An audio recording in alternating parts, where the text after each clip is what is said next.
Hello, welcome to Shaman Sister Sessions, episode 115, Quantifying Transformation for Ourselves and Our Clients.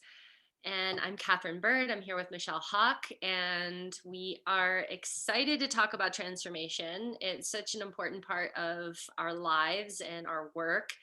And sometimes everybody talks about transformation, but I think sometimes we're not quite sure what transformation is all about. And especially when we start to look for quantifying like results, how do we quantify what's transformation? Um, yeah, it's kind of curious, isn't it? hmm Yeah, I actually did a series of interviews a couple of months ago where I was reaching out to past clients and students and other people that I know and work who or whose work I trust, so also colleagues, where I had a whole bunch of questions that I was asking people about transformation. And the purpose of the interviews was sort of about, how I was creating some work and I wanted to kind of feedback a couple things with people. But one of the questions that I didn't really think was going to be that big of a deal when I put it on the form or on the questionnaire that I was asking people, but turned out to be really interesting. The results was, how do we quantify transformation, or how do you quantify transformation in your clients? And it was really surprising to me that most of the people were a little bit flabbergasted by that, and or didn't necessarily, or hadn't ever thought about it, or hadn't, and everyone kind of came up with something. But I thought it was so interesting that here we are in the business of transformation, in the practice of transformation, and in the devotion to transformation, and yet if we're not looking at it as something that we can measure and quantify or express, or look at, well, how is that to actually taking place, then it's just a buzzword. And what are we actually doing? And I think honestly that's the case for a lot of people, but it's beside the point. Yeah, I think it's interesting that we're not thinking of that. Yeah. Um, It is a did you buzzword. did you have an answer to the question? Did I have an answer to my own question about how to quantify transformation? Uh-huh. My answer is really long because it's sort of, it depends on what that transformation is. But the short version is a measurable, observable effect that is, or a different identity that someone is stepping into on every single level of their life, physically, in their 3D life, and in their relationships, and their finances, and their health, mentally and emotionally, in terms of how they view the world and how they talk about themselves, how they think, how they feel, their relationship to their emotions, and energetically, spiritually, in terms of how they experience their energy, how they track and regulate energy in their body and in their field, and their ability to transpose energy out in the world and psychically. Yeah, So that's well, my, that makes sense. That's yeah. a great answer. Thank you. And then the actual answer was longer because of, like, well, what that actually looks like for people. But that would be how I quantify transformation in myself and in my clients. Yeah. How about you? Well, I think it isn't. I mean, what you said, because that was so good. Well, yeah, I mean, I think it is in some ways, living a life that is in more in alignment with the truth of how someone is, less triggered, less reactive, more in in conscious collaboration with life, less less in the lower frequencies that are holding people back, and blockages and fear and shame and all of the things. So let's not take for granted here that transformation is a positive thing, right? Because I think this is also really interesting, and I love everything you're saying. And yet we can experience, and I think this is where it gets really interesting of, well, how do we intentionally design an experience, whether that's a program or working, or, of course, all of us are in this for positive transformation, right? But how do we create intentional transformation that we can measure, where we're doing things like what you're saying of living more in alignment and having less reactive experience, versus how does transformation just sort of occur in our lives through almost like this snowball effect of self-perpetuating feeding energies, And we're kind of getting into a different aspect of that here, but like knowing that here we are as agents of transformation, how do we curate the experience so that people um, have this ripple effect that we're talking about, right? You know what I mean? I think it's Right. like, It's we're going to transform no matter what, but we're yes, in the business of conscious transformation and choosing the way that we are are focused toward how that's gonna how that's gonna play out. yeah, yeah, we're going to transform no matter what. And it's sort of up to us to design the most, I want to say successful, but that's not even the right word. Like the most, Effective? yeah, effective, amplified, healthiest, conscious version of what that can look like. Right. Yeah. Cool. Yeah. Well, that's the big question. And I think that sometimes we're looking at symptoms instead of transformation in a lot of work that we do as practitioners, is that people arrive with symptoms, maybe physical symptoms, pain, illness, dysfunction in a relationship, or unhappiness at a job or whatever.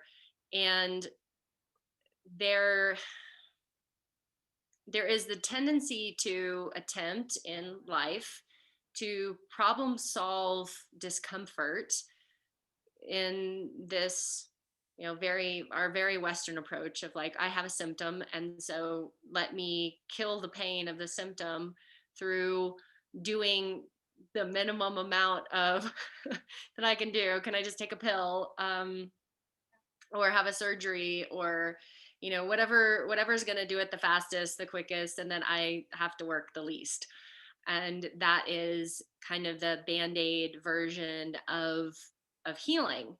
And a lot of our clients, I mean, I know I've worked with a lot of people who've been through the band-aid version of healing for an extended period of time until the system, the entire system, completely breaks down.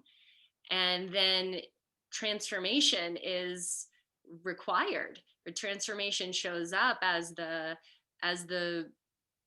what is needed in order to re-regulate and stabilize and heal the entirety in a holistic manner of this whole system, because it was there was these signals from the body and signals from the discomfort, the symptoms, that were ignored or pushed away, or somehow, um, whatever we do to distract ourselves from the symptoms Mhm. in order to stop the symptoms long enough to keep doing what we've always been doing.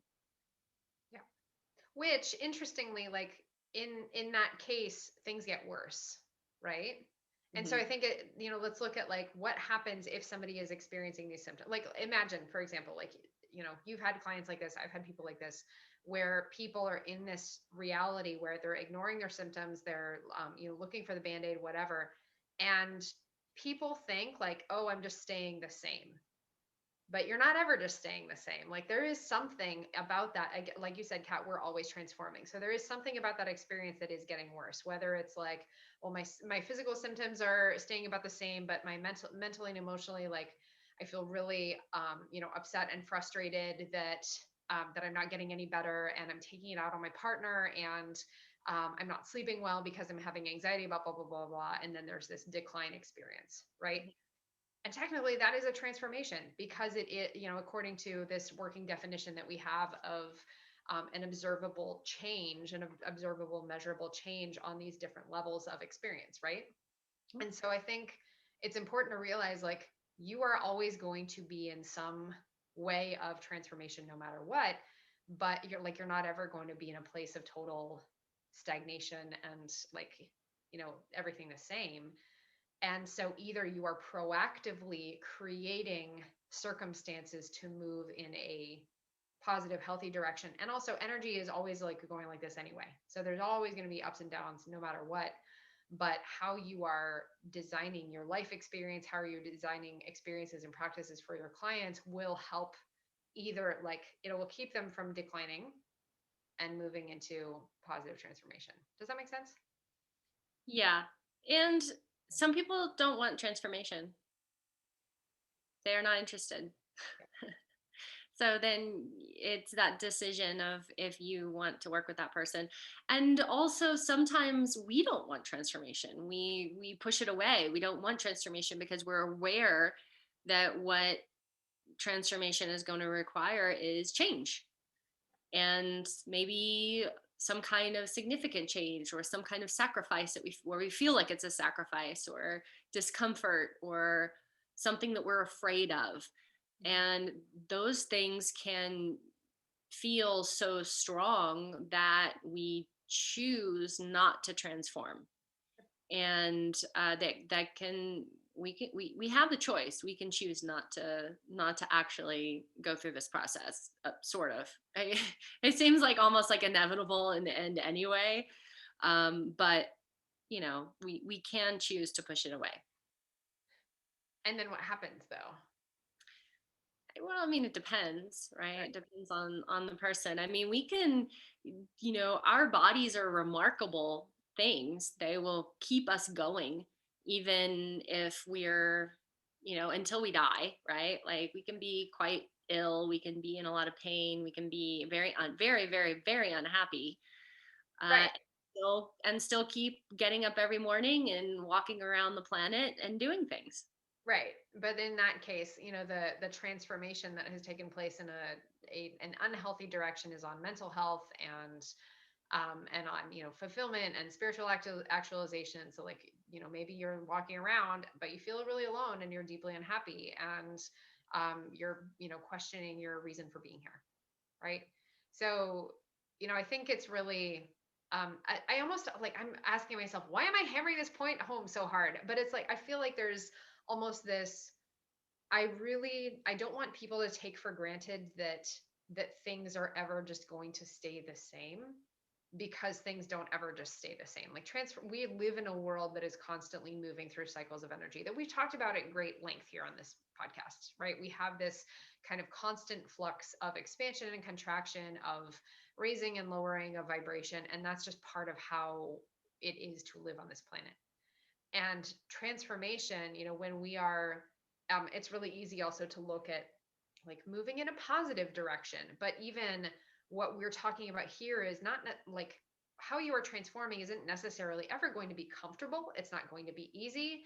It's not necessarily like, there are pieces that might seem like they're making your life worse for a minute, right? If you are, like Kat was mentioning, having to let go of a relationship or grieve an old identity, like we talked about in our last podcast episode, right? Those are very uncomfortable things.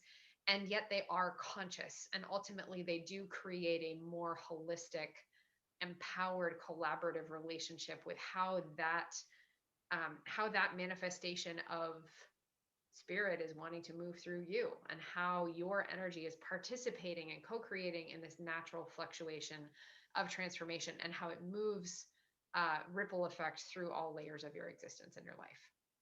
Mm-hmm. Yeah. How do we quantify that? How do we quantify that?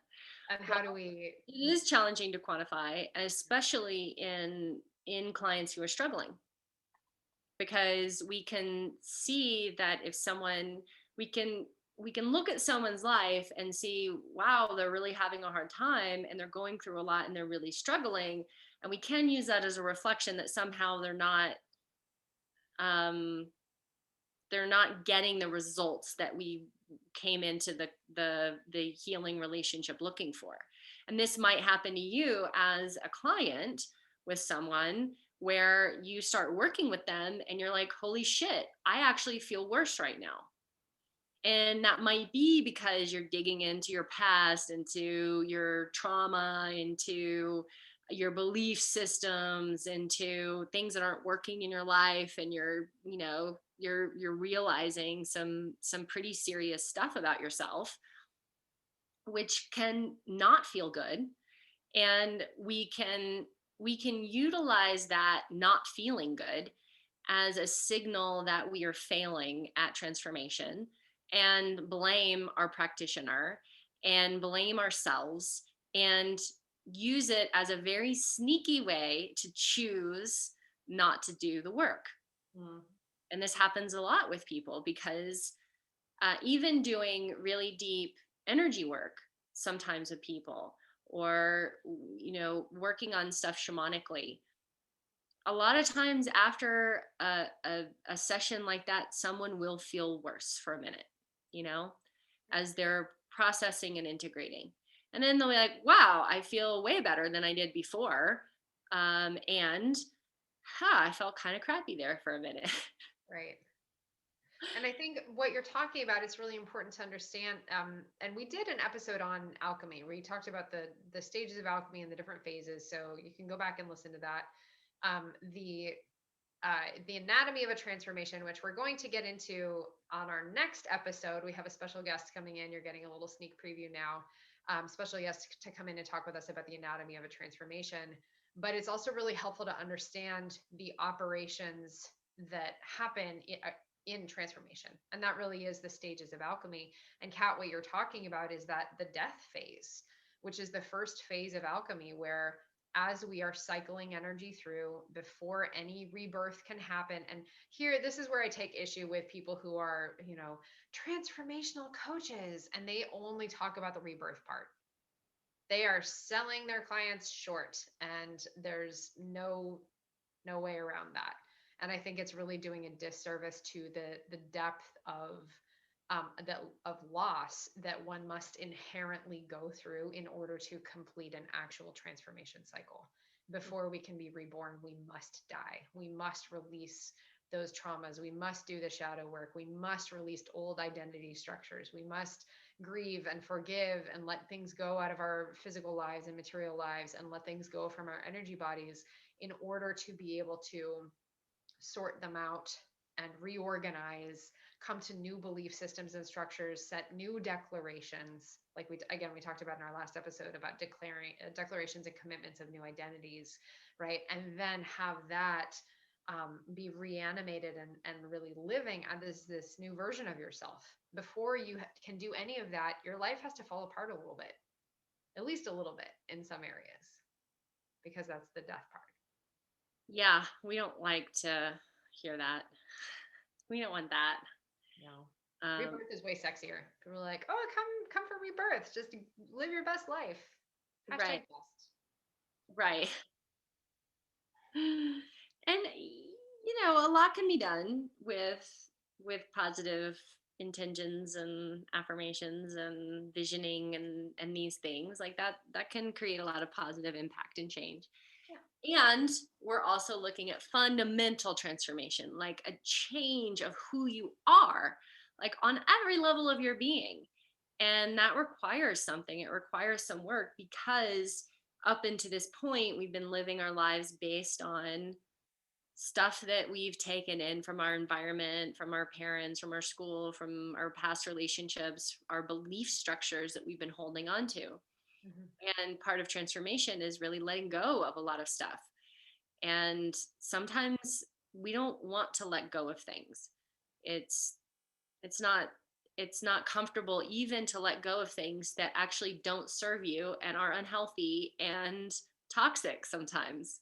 Sometimes we have somebody super toxic in our life and we just can't get rid of them. Like we want to hold on to them because we love them. Mm-hmm. And it's the same as parts of ourself that we're working with. And sometimes I think it's also important to look at how we also engage with transformation from the perspective of that we are transforming and changing. We're not just at war with the parts of ourselves that we don't like. Yeah. We're not just trying to strangulate the the things that we hate. We're actually working with the things that we don't like. We're learning from them. We're growing with them in a certain way.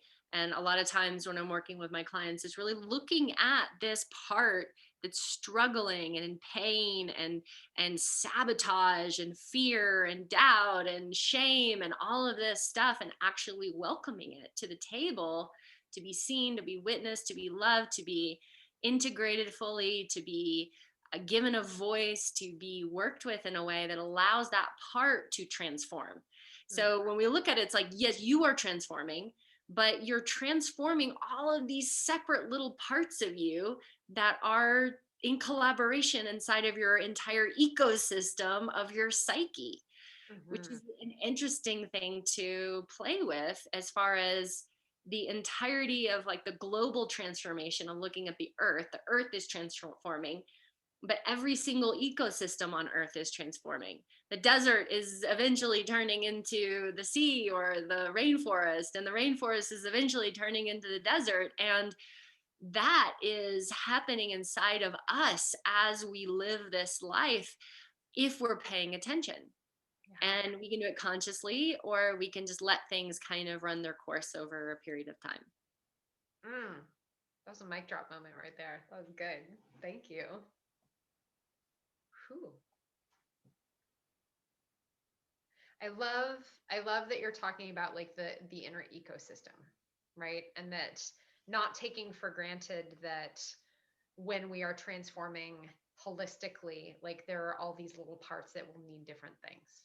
And I Mhm. think that's an important part to be able to look at how are we quantifying transformation. Well, if you're spending a lot of energy and a lot of time sort of like catching up a part of yourself that really needs some deep healing work, it's not necessarily going to have the same type of measurable effect as a different concerted effort of transformational energy. Does that Mm. make sense? Like, for example, you know what? Okay, so let me give an example. Okay. Transformation. So, someone who advertises themselves as a transformational coach or a transformational leader can do a bajillion different things. Honestly, like let's pick, for example, a um, someone who works in the business of physical transformation, so a personal trainer or a strength coach or something like that, versus someone who works in the business of transformation, transforming your relationship to your inner child, right? So they're both transformational practitioners and they're working with transformation, but they're working on different parts of that ecosystem. And yet, ideally, according to our definition of holistic transformation, in both cases, there will be a measurable, observable ripple effect that will cascade through all the layers if they are doing their job and if they are truly a transformational practitioner. So, in the case of someone doing, this physical type of transformation, in that case, they're probably working on,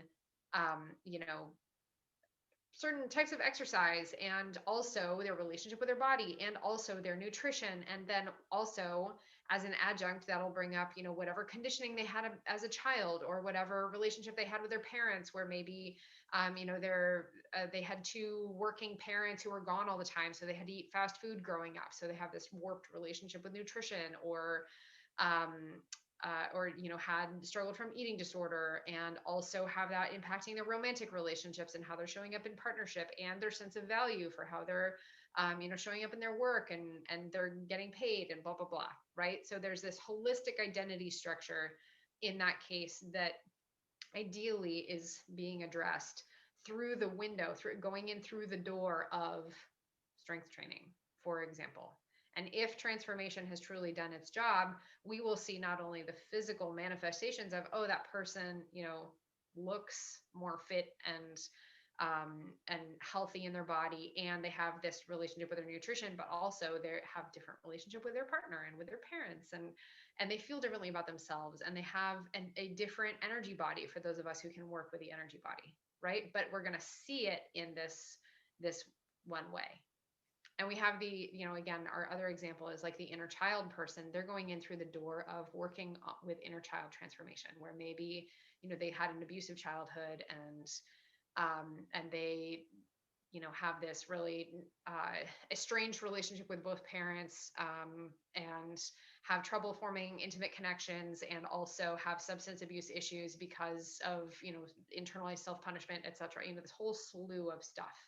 And they're going in through the door of inner child work transformation. Ideally, we will see that ripple effect transformation throughout the entire ecosystem through going in the door of this one part,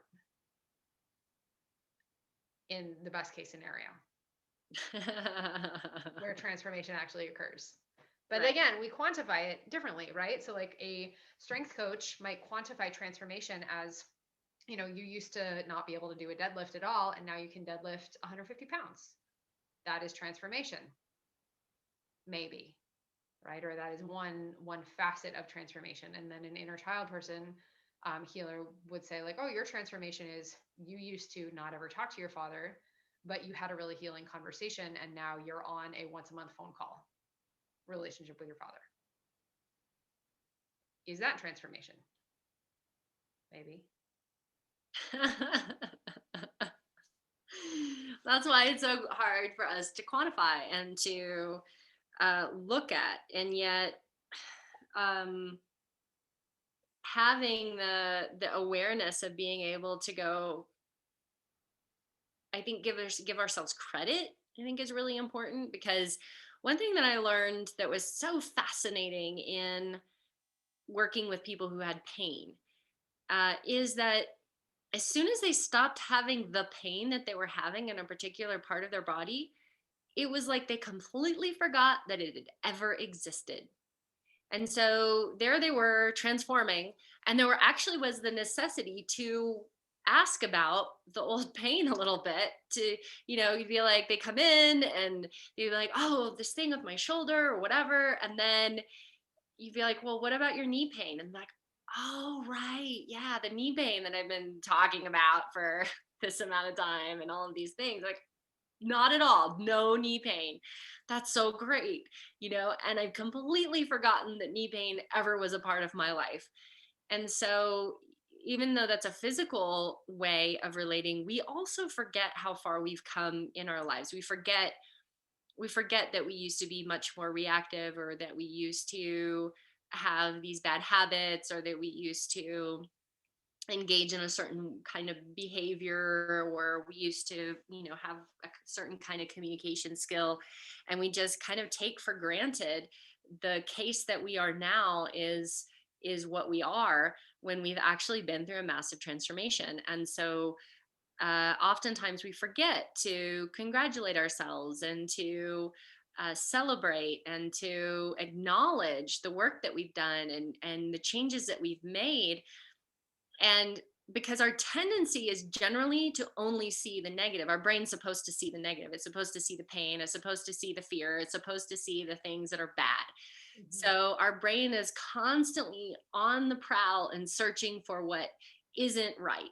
So if there's nothing in our environment that isn't right, it's focused towards us generally. Like, there's no lion to eat us. There's no river that we have to cross. There's no environmental uh, uh, challenge. So it starts looking internally at, like, what's wrong with me? What's wrong with me? Why am I not okay? What's wrong with me? And it's like, if the brain will look long enough, it will find something wrong with you. And so some of the part of transformation is actually transforming our own relationship to our self, and seeing the things that are positive, and the positive manifestations of our transformation, and the positive impact of the work that we're doing, and acknowledging it and cheering it on, and telling ourselves that we're doing a great job, and even if we're struggling, we're making big changes and we're going to be okay. And instead of, our tendency is really to beat ourselves up for what we haven't accomplished yet, Mm-hmm. where we haven't gotten to yet. Yeah. So That's while we're trying to quantify, we're often we're often like looking at the wrong thing. Yeah. No, that's super important. And I think it's like, you're talking about like survival brain versus thrival brain, right? Of Mhm. like, if our brains are, and that is why our brains are wired to look for things that are wrong, because it keeps us alive, so that's a good thing. And yet, there's a difference between like, am I, just maintaining my existence and nitpicking myself and keeping myself alive through survival brain, or are we wired to proactively seek out experiences that will help us grow and expand, which is an inherently very uncomfortable process, right? Transformation is hard, It's like we are not naturally wired to be constantly in this changing state. Evolutionarily, change and doing things differently got us killed more often than not. So it was actually, we have and I think this is important to look at, like, our brains are engineered to keep us the same. because the same has kept us alive so far, and it is predictable, and it is likely to keep us alive longer. So we have to kind of work against our own biology a little bit, and our own evolutionary engineering, to seek out experiences and teachers and practices and work that is going to feel like it is challenging our ability to survive. Mm-hmm. I think it's also important to mention that sometimes the pathway of transformation that we think we should be taking isn't actually the right pathway for us at that time. Say more about that. Sounds good. Well, there's so many things that we can do. We have so many options. We're just like we're at the grocery store almost of transformation. And there's every fruit and vegetable from all over the world that is not in season and is available to us at every moment. And we don't necessarily need to be eating every single food from all over the world at every, it's there are certain things that our body is going to thrive with at this moment at this time, and certain things that are going to upset our stomach and actually make life more challenging. And sometimes we think that we need to do a certain kind of work in order to get where we're going, Mm-hmm. and it's not always the case. And I think especially when we look at things like medicine work, doing ayahuasca and these different medicine work, or I need to travel to another country and sit in a in a hut and take massive amounts of medicine for months in order to heal. um, it's not always the case. Mm-hmm. It's not always the thing that's necessary. It's not always the case that transformation has to beat the shit out of us in order for us to get it. Sometimes something that's very nurturing and kind can help you unfold in your transformation. Mm. And we don't often look to something that's nurturing and kind. We look to the thing that's going to beat us up. Yeah. Why do we do that, do you think? Because I've definitely done that, and I have clients who do that too. Yeah. Because it's like, oh, well, I could get this transformation through gentle, uh, like gentle breathing and mindfulness and meditation. And we're like, no. No, this part of me seems so big and insurmountable that it's got to be something really hard and kind of torturous and masochistic in order to make any change, Right. right? Um, Like breathing, is breathing actually effective as a transformational tool? Like that's it? That's simple? Yeah, it yeah, can be. absolutely. Can be. Yeah. And for different people at different times, depending on what you're dealing with and what you're going through, which is why it's so important to have a good guide for this stuff. And to even have a guide who's willing to say, this is what I offer, and it's actually not what you need. I think you should go and do this other thing. Or, like that's amazing if you can find somebody who's willing to do that for you. Yeah. Yeah, I love that. And so I think let's talk about how can people discern what they need for transformation, and then also from the provider perspective of as we are looking at how do we quantify transformation in ourselves and in our clients, how do we set ourselves and our clients up for best success with that, right? I think one of the pieces that you just mentioned is looking at, well, according to our best estimation, is the type of transformation that we offer the type of transformation, or the type, or the doorway, right? If we're looking at, like, people are going into transformation no matter what, but depending on what door they're going into, they're going to have a different experience with it. Is the door that you are holding the appropriate portal for someone to enter that experience? Right. Yeah, and sometimes that's really hard to know because we believe in what we do. We believe in our modalities. We believe in our process and our path. And it takes sometimes we're not aware of the full experience or life experience that someone's been through that's gotten them to our door, first off. So I think that being conscious of assessment protocol of questions that we're asking, of really seeing where someone's at and what they're moving through and what their goals are, what they're going toward, is really important. And sometimes, especially when we look at, and I think energy work practitioners are not as proficient at this. I don't find that it's taught as much in energy work fields, or it's just kind of like if you want energy work, you can come for energy work and it doesn't really matter what you're going through. In As some, a, yeah, as opposed to what type of, like, what other type of practitioner do you like mean? as opposed to someone who's trained in more of a therapeutic, right? Who's like, well, we're working on a trauma therapy, right? Um, we're working on um, so a physical therapy, Mhm. right? There's a lot of questions usually.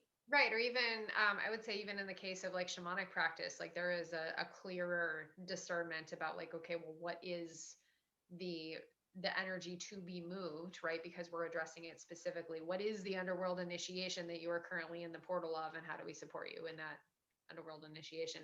Versus you go for a Reiki session, it's like, oh, it kind of doesn't matter, like, gonna do sort of a similar thing no matter what. Right. And here's You some know. positive energy, and that's going to have a positive effect. And Yeah. that's that. And it's great, and it can't hurt, it probably will help, and is that transformation? That's that's Maybe. that's some of the questions that we get to sit with. And when we're looking at transformation, because we can do whatever we want, right? If we're really called to just offer one thing, then that's amazing. I was having this conversation with my channeling apprenticeship group, which is, these people have been working with me on channeling specifically for 2 years, more than 2 years, and having that conversation around, okay, well, when you're in this process with a client, yes, you can just give a reading. That is an option. You can just read what you are experiencing and getting, and give them this information, and then what they do with it is what they do with it, and you send them on their way. Mhm. And then there's also the possibility of being in more curiosity with this person, and what are they experiencing, and what are they noticing and bringing in, and what are they working on, and how is this in relationship to some of the pieces in their life that they might be having new awareness around. And that's where I get excited, Mhm. is in really that curiosity of how is spiritual or energetic information and interaction focused toward overall transformation. Yeah, I love that. And it's a different type of service, right? And I would say most of my work looks like that too. It is a collaborative, it's a conversation where I'm not just doing work on people. I do have one or two clients who show up to sessions saying like, I just want a reading or whatever. And um, it's a different type of service. It's not the majority of what I do, and I sort of put up with it because they've been working with me for years and years and years, but I don't encourage that in my people.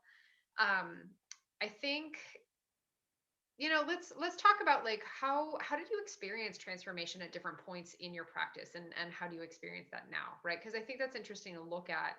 um and in our last episode, both Kat and I kind of walked through like, well, these different ways in which we've been of service and our shape-shifting practice over the years. And I would say, I wasn't intentionally designing transformational experiences and working with that intention, like specifically for people, until I started, um, doing probably the deeper shamanic work with people. And before that, I was doing good work, right? I was doing the animal healing work, which was transformational. Of animals had really incredible experiences and really changing the way in which their people related to their animals. I have so many stories of being able to help and support a transformational experience through the work that I was doing, but I wasn't intentionally crafting it that way. Same with the energy healing and doing a lot of the Reiki stuff, and having people have really powerful experience, but it wasn't about me crafting that with that in mind. But then when I was introducing the shamanic practice is like, all right, well here, yes, I'm showing up and I'm doing this work, but also we're creating this this transformational experience together, co-creating this with this result in mind, to have this effect ripple through all the fields. And that was part of the awareness of going in. Alchemy, definitely. Dragon stuff, definitely. But I think it took me a few years to really recognize that that's what I'm doing, and to make it an explicit part of how I was supporting people. Mhm. How about you? I think that as an earlier practitioner, I was still trying to discover and prove my value, and that I was trying really hard a lot of times to give someone the result that they were looking for, instead of actually understanding that sometimes we're unaware of the result that we really want because we haven't given ourselves the opportunity to even dream that big, or to understand what that could feel like or look like in our life. We don't even know. Sometimes we don't even, a lot of times when transformation occurs, the person is like, I had no idea that I was relating to the world in that way. Like, I thought I was doing pretty good. I thought that I kind of had my shit together and life figured out in some way and everything was okay. And then at the end of a period of time, there's the awareness of like, wow, I had no idea, because we don't know what we don't know. So I think that over time of having more trust in the process and being willing to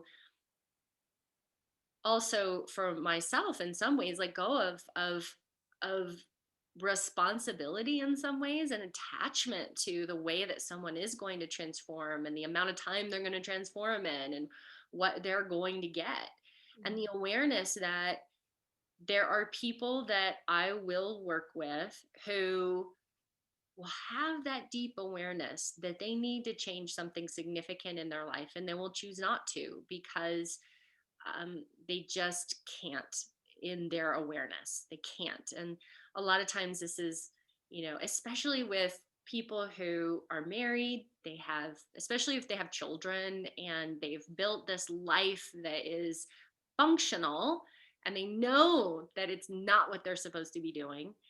Um, it's too much to break that at that point, and maybe they're gonna, maybe they're gonna need to wait 10 years until their kids are grown, or whatever, in order to change this relationship, and to have allowance that that's totally fine, and it's okay, and it's part of their life journey to have that experience and make that as their conscious choice, and they're going to transform in other ways.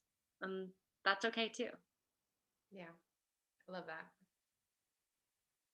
It's this piece around, I don't know, radical non-attachment and non-judgment of what that transformation actually looks like, Mm-hmm. and being being the hollow bone, being the conduit for however that whatever, because ultimately it's not about us, right? As much as I talk about curating a transformational experience for people, like there's only so much we can do, honestly.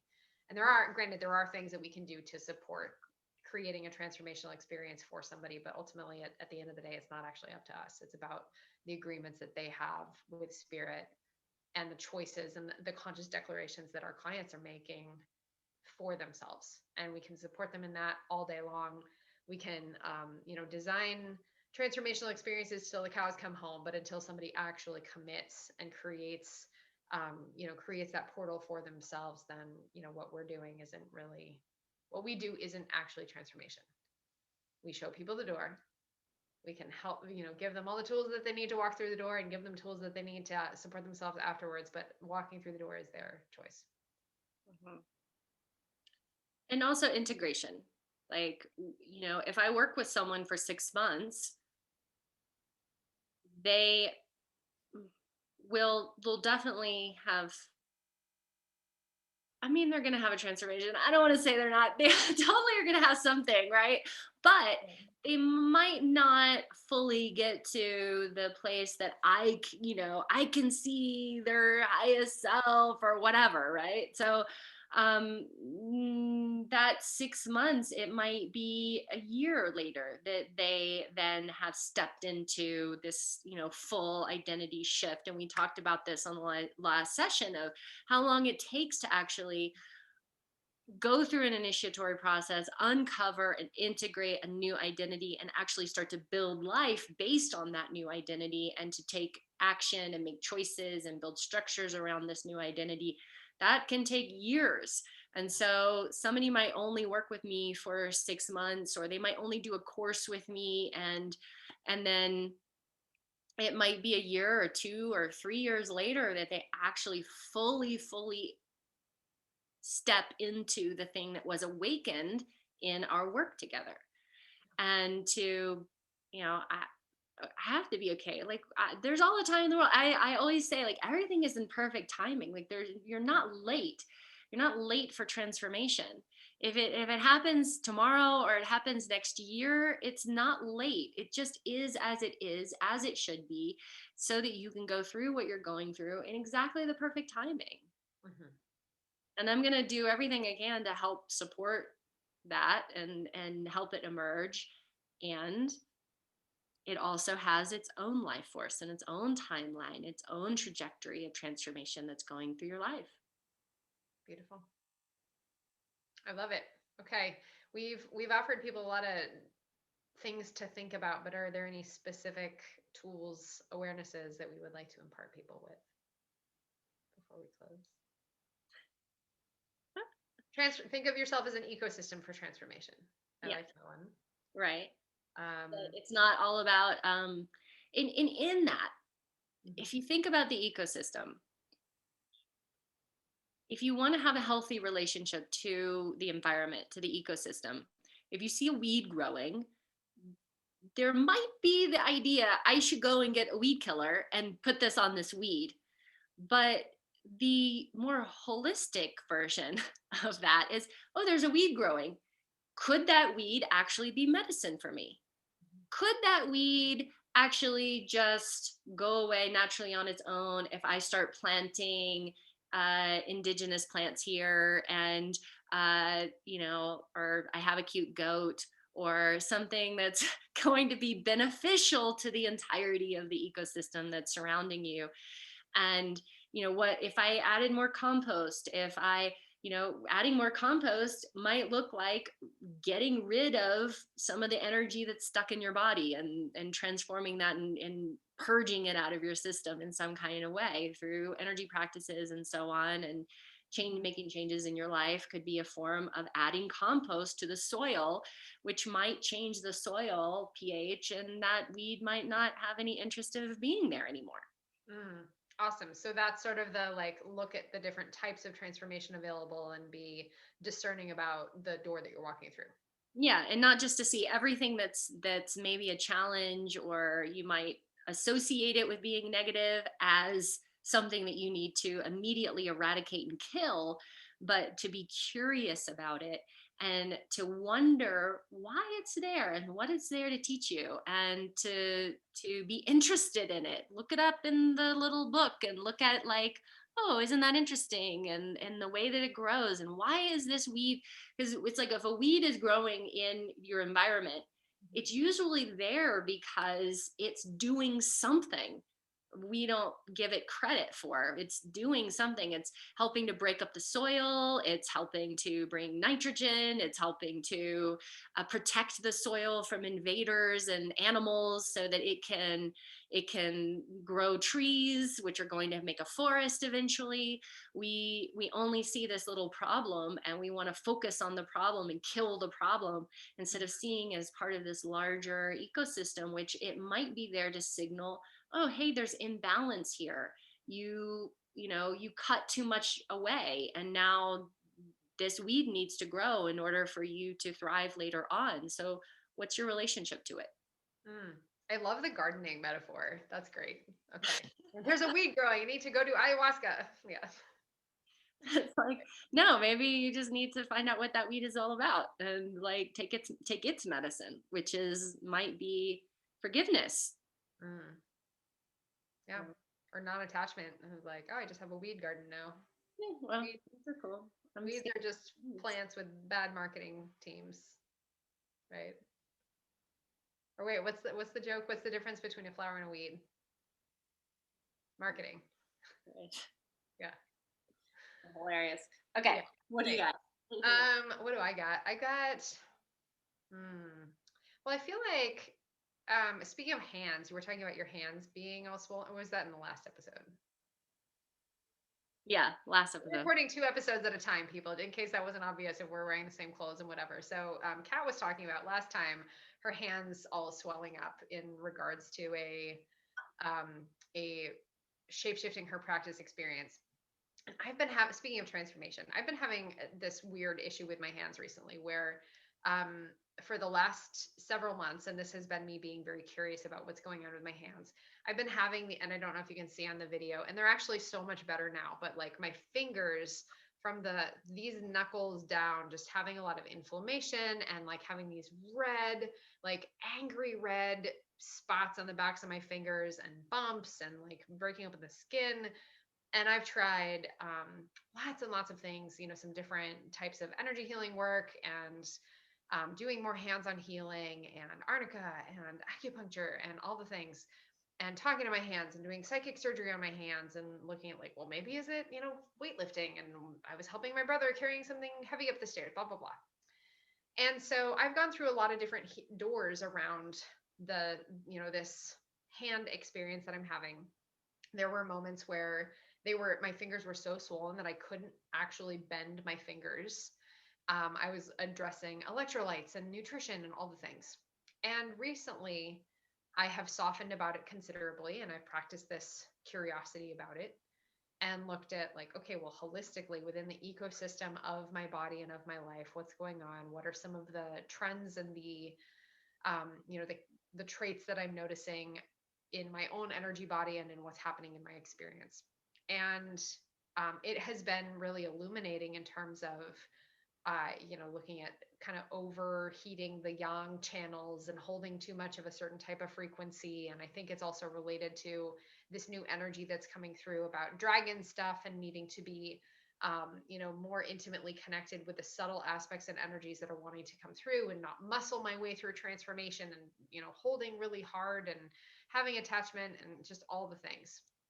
So, what I've been doing is I've actually been for the last maybe week or so, I've just been massaging my fingers with cacao butter every day. And it's helping a lot. It's helping a lot. But it's not just the cacao butter, right? Like that's not the thing that is, having this transformational effect. It's the inquiry. And it's like Kat was talking about with the weed. It's like, okay, well, if this is the weed, if my fingers having this weird inflammation reaction is the weed, then how can I be curious about adjusting my energy body, about adjusting my sleep habits, about adjusting boundaries, about looking at how my energy body, my energetic anatomy is running, and how I'm channeling different aspects through the different channels, how I'm investing in my wellness by getting regular body work and acupuncture, etc. And it's been prompting a lot of introspection and some at times very frustrating experiences of like, why can't I just bend my fingers, god damn it, but because of that, it's been just being able to be a lot softer and look at it's not actually about my fingers. It never was about my fingers. It's about all of these other things that had been kind of um letting slip by or thinking that they were okay until my hands very loudly let me know that they were not okay. So again, this is sort of looking at like, what's our relationship to a symptom? How do we not confuse a symptom for just, like I've had people ask me, oh, have you gone to see a dermatologist? Have you gone to see a blah, blah, blah? I'm like, they would give me steroids and whatever. Like they would put the Band-Aid thing, and that's not what is needed here. I don't need a Band-Aid. I need a sustainable, multi-layered ripple effect transformational experience that is ultimately about this much deeper shift in identity than it is just about my fingers. Mhm. I love that story because I love that it is seeing everything as an awakening towards transformation. Thank you. Yeah. It's like, oh, this thing that I want to get fixed, right? It's like, oh no, wait, this is inquiry, this is curiosity. This thing I want to fix is awakening me to transformation. It is signaling me the possibility. So how curious and interested and open can we be to it? Open can we be to this doorway that we get to go through in its uncomfortability and it's I wish it just would go away and I hate it so much and like you probably might also have those experiences and like soften like wow could I be softer around this, could I open to it, could I talk to it, could I be curious about it, what is it inviting me toward. I love that so much. Yeah, they're so much better. It's really, I mean, I don't know if video does it justice, but so much better than they were. Still Yeah. not great. Working on it. All right. Great. Anything else? I There was a lot of stuff in there. That's a lot Okay. of stuff. That's a Well, lot. so I would actually invite people, practitioners, who are creating transformational experiences or who are advertising themselves as transformational practitioners. Ask yourself, how do I measure transformation in my clients? What does that look like to be able to quantify transformation for my clients? And this is not I will say, this is not listing the results that people get from working with you. This is not a marketing exercise. Because everyone's done those marketing exercises and like everyone wants to know what's the result that people what is and that actually is a thing of like what is the transformation that people experience from working with you. That is I guarantee people ask that as a marketing thing, but what you're writing is not actually a transformation, it's a result, which is different. But what is the nature of the door that people are walking through when they're walking into transformation with you, and what is the holistic ecosystem related experience that they're having that ripples through multiple layers of being that truly leads them to be a different person and live as this different, more activated whatever aspect of themselves, version of themselves, not only within the container of your work together, because it's really easy to say while someone's working, um, and this is my other pet peeve about marketing, where like someone holds a transformational event and then they're asking people for videos and testimonies at the event. Of course they're going to say it's amazing because they're at the event and it's fun and they're activated and they're like stimulated and they're listening to like pumped up music and they did yoga that morning and they're eating smoothies with their new friends and they have a billion ideas. Of course they're going to say it's amazing and it's transformational. But that is not transformation. That's the doorway. The actual transformation is a year down the road. Are they still holding the frequency that they were activated into during that experience with you? So it's really valuable to look at like, okay, your clients who you had a year ago, who are they now? What are they living as now? Like that's more indicative of transformation. Your apprentices who've been working with you for 5 years, who are they now versus how they started? That's transformation, not your client that you worked with for 90 days. Yeah. And speaking of that, I'm having that channeling apprenticeship call this weekend, and one of the people on the call, we're talking about sessions because she has only now started to do private sessions with people, and she's been in this program for over 2 years. She's been working with me on channeling, and it's only just now that she's like, I am doing these private sessions. And it was huge. I mean, what a huge piece. And because it has been a long road of a lot of transformation and integration and new identity and stepping into this and being willing to take this as it's a huge risk to do this work. It's a huge risk to be willing to do healing work with people or to channel or to coach or whatever it is. It's a huge risk.